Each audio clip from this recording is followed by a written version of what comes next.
আশা করি তোমরা ভালোই আছো। আজকে আমি তোমাদেরকে নবম শ্রেণীর কৃষি শিক্ষা বিষয়ের উপরে পাঠদান করাবো। আজকের পাঠ পরিচিতি হচ্ছে ষষ্ঠ অধ্যায় কৃষি সমবায়। আর এই ষষ্ঠ অধ্যায়ের দুইটি পরিচ্ছেদ আমি তোমাদেরকে পড়াবো। প্রথম পরিচ্ছেদ হচ্ছে কৃষি সমবায়ের ধারণা ও গুরুত্ব। দ্বিতীয় পরিচ্ছেদ হচ্ছে কৃষি সমবায়ের মাধ্যমে কৃষি উপকরণ সংগ্রহ ও ব্যবহার। এই পরিচ্ছেদ দুইটি পড়ে তোমরা যা জানতে পারবে তা হলো কৃষি সমবায় সম্বন্ধে জানতে পারবে, কৃষি সমবায়ের গুরুত্ব সম্বন্ধে জানতে পারবে, কৃষি সমবায়ের মাধ্যমে কৃষি উপকরণ সংগ্রহ ও ব্যবহার সম্বন্ধে জানতে পারবে। তাহলে প্রথমেই শুরু করি প্রথম পরিচ্ছেদ কৃষি সমবায়ের ধারণা ও গুরুত্ব। প্রথমেই আমরা জানবো এখানে যে সমবায় কাকে বলে। একই উদ্দেশ্যে একজোট হয়ে কোনো কাজ করাই হলো কি সমবায়। আবারও বলছি, একই উদ্দেশ্যে একজোট হয়ে কোনো কাজ করাই হলো সমবায়। যেমন শিক্ষার্থীরা তোমরা মনে করতে পারো যে তোমরা কোনো একটি খেলা করবে, কোনো একটি খেলা তোমরা করবে। ধরে নিলাম তোমরা ব্যাডমিন্টন খেলবে। তো এই ব্যাডমিন্টন খেলার জন্য তোমরা প্রথমেই খেলার সাথী ঠিক করে ফেলবে। এরপরে তোমরা ঠিক করবে যে কোন জায়গায় তোমরা খেলবে। তারপরে তোমরা যারা যারা খেলবে তারা সবাই মিলে চাঁদা দিবে। চাঁদা দেওয়ার পরে এই খেলার প্রয়োজনীয় সামগ্রী তোমরা কিনবে। তারপরে তোমরা খেলায় অংশগ্রহণ করবে। এটাই হলো কি যে সমবায় পদ্ধতিতে খেলা, অর্থাৎ সবাই একজোট হয়ে কোনো একটা কাজ করলে। এখন আমরা জানবো সমবায় সমিতি কাকে বলে। সমবায় সমিতি হচ্ছে গণতান্ত্রিকভাবে নিয়ন্ত্রিত এমন একটি প্রতিষ্ঠান যেখানে একই এলাকাভুক্ত একই পেশা বা বিভিন্ন পেশাভুক্ত কিছু সংখ্যক সমমনা লোক একত্রিত হয়ে তাদের অর্থনৈতিক উন্নতি সাধনের চেষ্টা করে।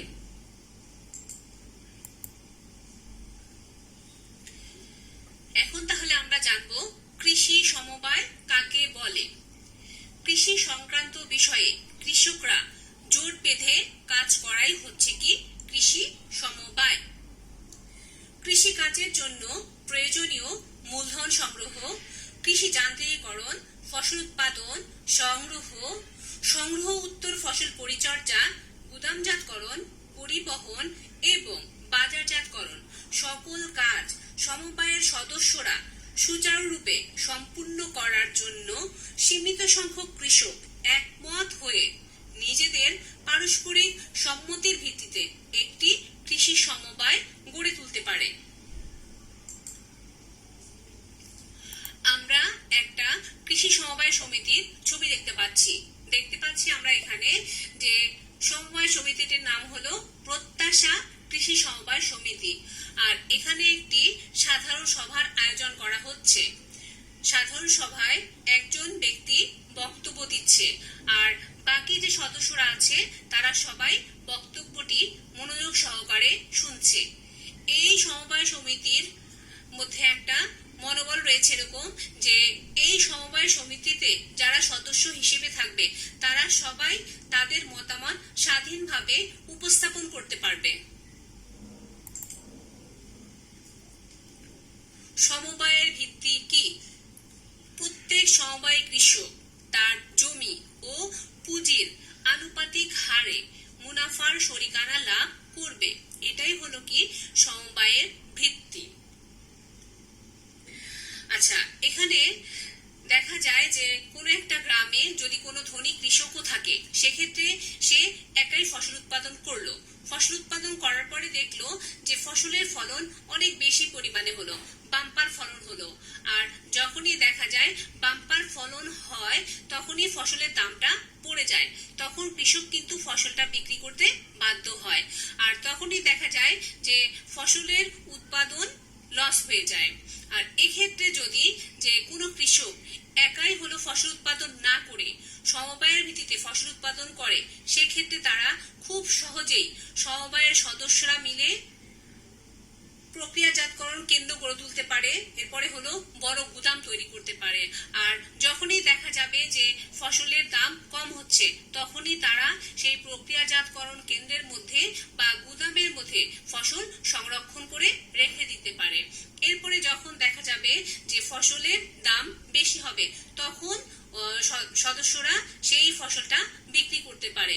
এতে করে দেখা যাবে কি যে ফসল যখন চাষাবাদ করলো, যখন উৎপাদন হলো, দাম যখন কম থাকবে তখন আর তাদেরকে বিক্রি করতে হলো না। দামটা যখন চড়া হবে তখনই ফসলটা বিক্রি করতে পারবে। আর এটা কোনোভাবেই কোনো একজন কৃষকের পক্ষে একা করা সম্ভব না। এটা দেখা যাবে কি যে সমবায়ের মাধ্যমেই করা সম্ভব। গ্রাম বাংলায় একটি প্রবাদ আছে, 10-এর লাঠি 1-এর বোঝা। অর্থাৎ একজনের পক্ষে যে কাজ অবহনযোগ্য বোঝা 10 জন একত্র হলে সেই বোঝা বরং সহজেই বহনযোগ্য হতে পারে। কৃষি সমবায়ের গুরুত্ব। কৃষি সমবায় আধুনিক কৃষি প্রযুক্তির জন্য প্রয়োজনীয় সকল উপকরণ সংগ্রহ ও ব্যবহারে কৃষকদেরকে সক্ষম করে তুলতে পারে।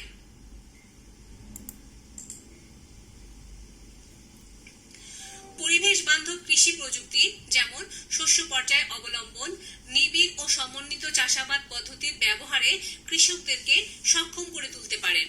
আমরা এখানে ছবিতে দেখতে পাচ্ছি শস্য পর্যায়, আরেকটি ছবি হলো সমন্বিত পদ্ধতিতে ধান খেতে মাছের চাষ, যেটা একজন কৃষক যদি করে সেটা কৃষকের পক্ষে কষ্টকর হবে। আর যখনই কৃষি সমবায়ের মাধ্যমে কৃষকরা শস্য পর্যায় করবে, সমন্বিত পদ্ধতিতে ধান খেতে মাছের চাষ করবে, তারা খুব সহজেই সেটা করতে পারবে। আরো কিছু পরিবেশ বান্ধব কৃষি প্রযুক্তি আমরা দেখতে পাচ্ছি। সমন্বিত বালাই ব্যবস্থাপনা, আমরা দেখতে পাচ্ছি আলোর ফাঁদ ও সেক্স ফেরোমোন ফাঁদ। এখন এই যে পরিবেশ বান্ধব কৃষি প্রযুক্তিগুলা কোন একজন কৃষকের পক্ষে দেখা যাবে কি অনেক বেশি কষ্টকর হয়ে যাবে। আর যেখানে যদি কৃষি সমবায়ের মাধ্যমে কৃষকরা সেটা করে, সেটা খুব সহজেই তারা সেটা গ্রহণ করতে পারবে। কৃষি সমবায়ের আরেকটি মেইন গুরুত্ব হলো যে যান্ত্রিক উপায়ে ফসল সংগ্রহ ও সংগ্রহ উত্তর পরিচর্যা, পরিবহন, গুদামজাতকরণ, বিপণন সকল ক্ষেত্রেই কৃষি সমবায় উচ্চমাত্রার সক্ষমতা এনে দিতে পারে। আমরা ছবিতে একটি যন্ত্রের ছবি দেখতে পাচ্ছি। যন্ত্রটি হলো কম্বাইন হারভেস্টার। এই যন্ত্রটি একই সময়ে ফসল কাটা, মাড়াই এবং বস্তাবন্দি করতে পারে। আর এই কারণে দেখা যাচ্ছে কি যে এই যন্ত্রটার কিন্তু দাম বেশি। এখন কোনো একজন কৃষক যদি এই যন্ত্রটি কিনতে চায়, সেক্ষেত্রে কি দেখা যাবে যে তার পক্ষে একটু কষ্টকর হয়ে যাবে। আর যদি কৃষি সমবায়ের সদস্যরা সেটা কিনে, সেক্ষেত্রে কি দেখা যাবে তারা খুব সহজে সেটা কিনতে পারবে এবং ব্যবহার করতে পারবে এবং তাদের জন্য সেটা লাভজনক হবে।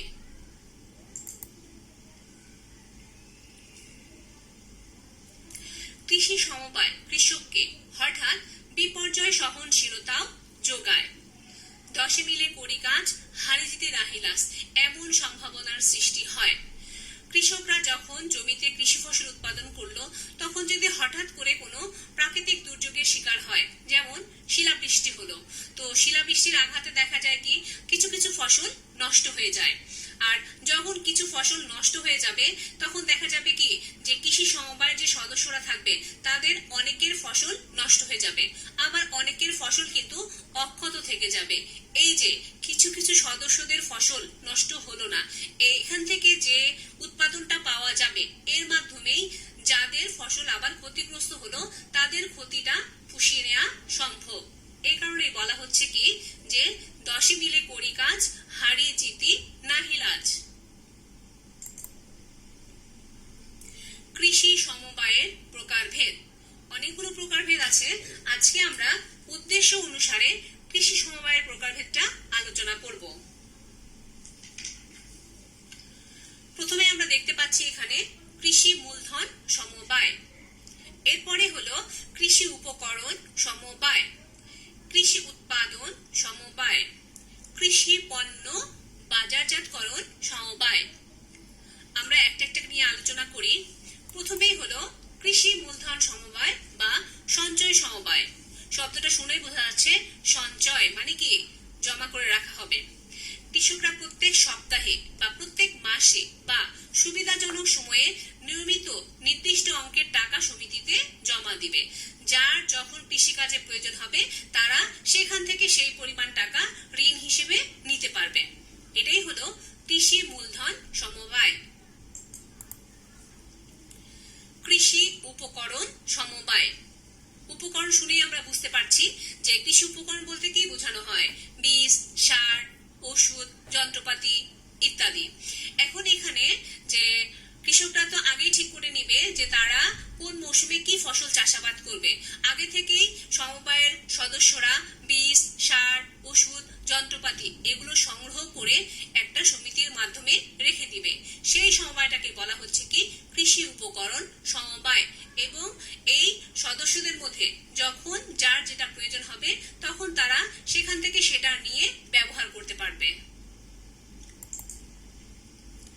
কৃষি উৎপাদন সমবায়। কৃষি উৎপাদন কার্যক্রম পরিচালনা করার জন্য সমিতির সদস্যরা সকলের কাজ করে দিবেন। যেমন ফসল, শাকসবজি, ফল, ফুল, ব্রয়লার, লেয়ার, গবাদি পশু উৎপাদন সমবায় সমিতি। এরকম বোঝানো হচ্ছে যে কোনো একজন সমবায় সমিতির সদস্য ফসল চাষাবাদ করলো, তার ফসল চাষাবাদের জন্য যখন কোনো শ্রমিকের প্রয়োজন হবে ওই সমিতির বাকি যে সদস্যরা আছে তারা সকলেই তার ফসল চাষাবাদে সাহায্য করবে। এটাই বলা হচ্ছে কি কৃষি উৎপাদন সমবায় সমিতি। কৃষি পণ্য বাজারজাতকরণ সমবায়। পণ্য মূল্য নির্ধারণ, ভর্তুকি গ্রহণ, কৃষি পণ্য বিক্রয় এবং এতদ সংক্রান্ত হিসাব রাখার জন্য যে সমবায়টা সেটাকেই বলা হচ্ছে কি কৃষি পণ্য বাজারজাতকরণ সমবায়। এখানে ফসল পরিবহন ও বিক্রির জন্য সদস্যরা একত্র হয়ে ব্যবস্থা নিলে দেখা যাবে কি যে যারা হলো মধ্যস্থতা কর্মী আছে যেমন ফরিয়া, অসাধু ব্যবসায়ী, এদের হাত থেকে খুব সহজেই রেহাই পাবে। কারণ হলো কি যে একজন কৃষক যখন ফসল বিক্রি করতে যাবে তখন দেখা যাবে কি এই অসাধু ব্যবসায়ীরা খুব সহজেই সুযোগটা গ্রহণ করতে পারবে। কিন্তু যখন একটা হলো কৃষি সমবায়, বড় সমবায় থাকবে, সবাই মিলে যখন একত্রে কাজ করবে তখন দেখা যাবে কি যে এই ফরিয়া এবং অসাধু ব্যবসায়ীরা খুব সহজেই তাদেরকে ঠকাতে পারবে না। তাহলে এতক্ষণ আমরা আলোচনা করলাম প্রথম পরিচ্ছেদ। এখন আমি তোমাদের সাথে একটু আলোচনা করব দ্বিতীয় পরিচ্ছেদ নিয়ে। আর আমাদের আজকের দ্বিতীয় পরিচ্ছেদটি হলো কৃষি সমবায়ের মাধ্যমে কৃষি উপকরণ সংগ্রহ ও ব্যবহার। কৃষি জমি, পানি, কৃষি যন্ত্রপাতি, কৃষির জন্য সার, ওষুধ, বীজ, খাদ্য ইত্যাদি উপকরণ সংগ্রহ, উৎপাদন ও ব্যবহার এবং কৃষি ঋণ, এই কয়েকটি বিষয় নিয়ে আমি তোমাদের সাথে আলোচনা করব। তাহলে প্রথমে আসা যাক কৃষি জমি। আমাদের দেশে যে গবেষণা প্রতিষ্ঠানগুলো আছে অর্থাৎ বাংলাদেশ কৃষি বিশ্ববিদ্যালয় এবং বাংলাদেশ কৃষি গবেষণা ইনস্টিটিউট, এই উভয় জাতীয় প্রতিষ্ঠানের গবেষণায় দেখা গেছে যে সর্বনিম্ন 1 হেক্টর জমি না হলে একটি লাভজনক কৃষি খামার পরিচালনা করা যায় না। আমাদের দেশের অধিকাংশ কৃষক এর চাইতে ক্ষুদ্রতর কৃষি জমির মালিক। এমনকি যাদের 2.5 একর বা তার কিছু বেশি কৃষি জমি রয়েছে তারাও তাদের কৃষিকাজের আধুনিকায়নের জন্য প্রয়োজনীয় বিশেষ করে দামি যন্ত্রপাতি কিনতে সক্ষম নন। যদি কোনোভাবে কিনেও ফেলে ওই যন্ত্রপাতির সর্বোচ্চ ব্যবহার তারা করতে পারে না। নিজের কাজ শেষে হয় যন্ত্রটি বসিয়ে রাখতে হয় বা ভাড়ায় দিতে হয়। আবার সমবায়ের মাধ্যমে অনেক জমি একই ব্যবস্থাপনার আওতায় আনা যায়। সেই ক্ষেত্রে অন্যান্য সকল কৃষি উপকরণের সর্বোচ্চ পরিমাণ লাভজনক ব্যবহার নিশ্চিত করা যায়।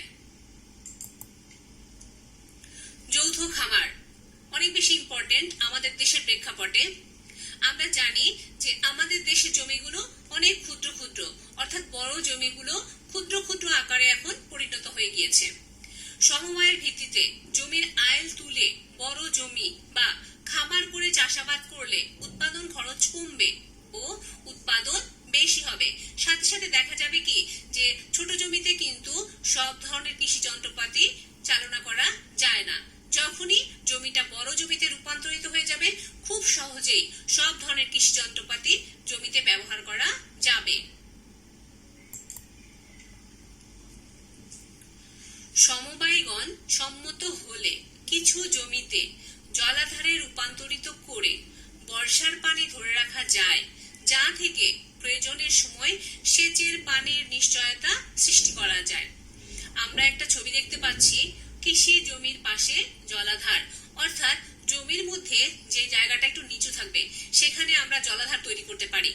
জলাধার তৈরি করার পর বৃষ্টির সময় দেখা যাবে কি সেই নিচু অংশে পানি জমা হবে, অর্থাৎ জলাধারে রূপান্তরিত হবে। এরপরে সেই জলাধার থেকে পানি নিয়ে আমরা কৃষি জমিতে দিতে পারি, শাকসবজির ক্ষেতে আমরা দিতে পারি। ইম্পর্টেন্ট পয়েন্ট হলো এখানে পানি।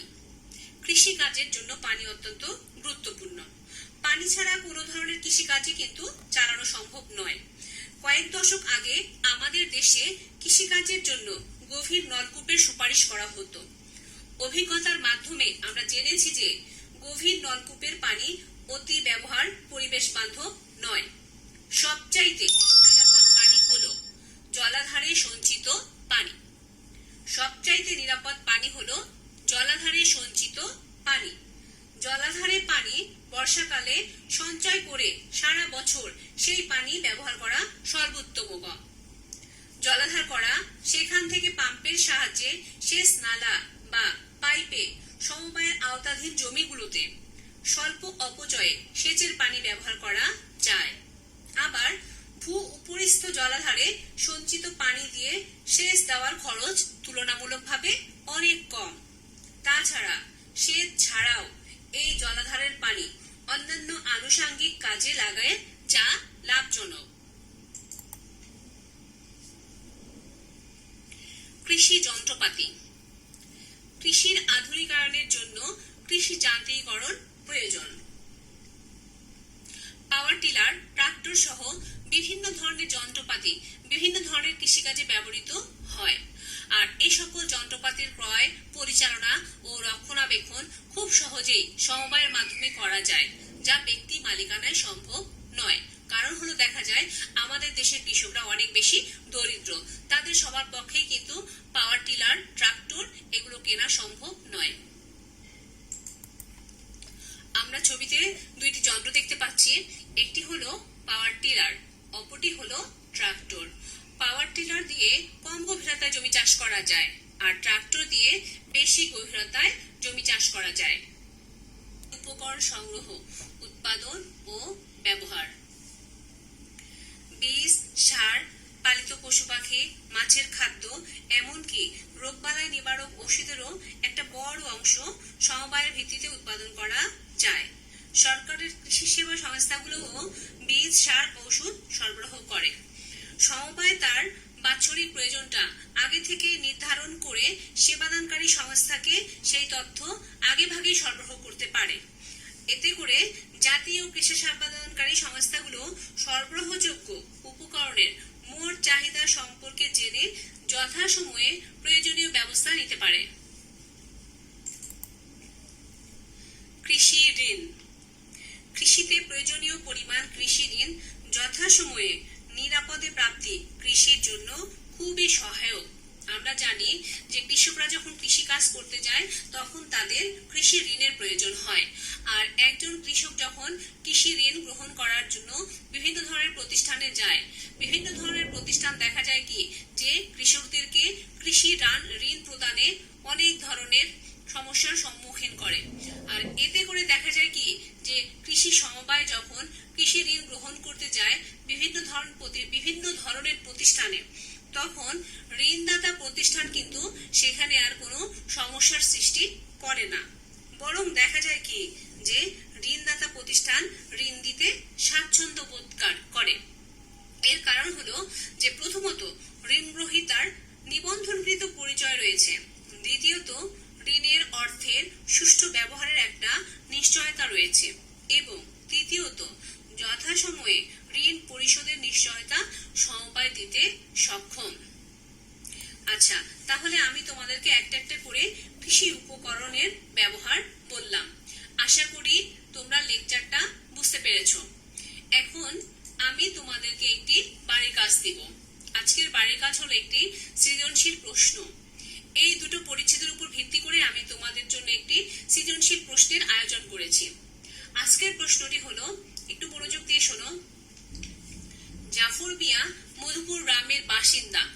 তাদের গ্রামের অধিকাংশ বাসিন্দাই খুব দরিদ্র।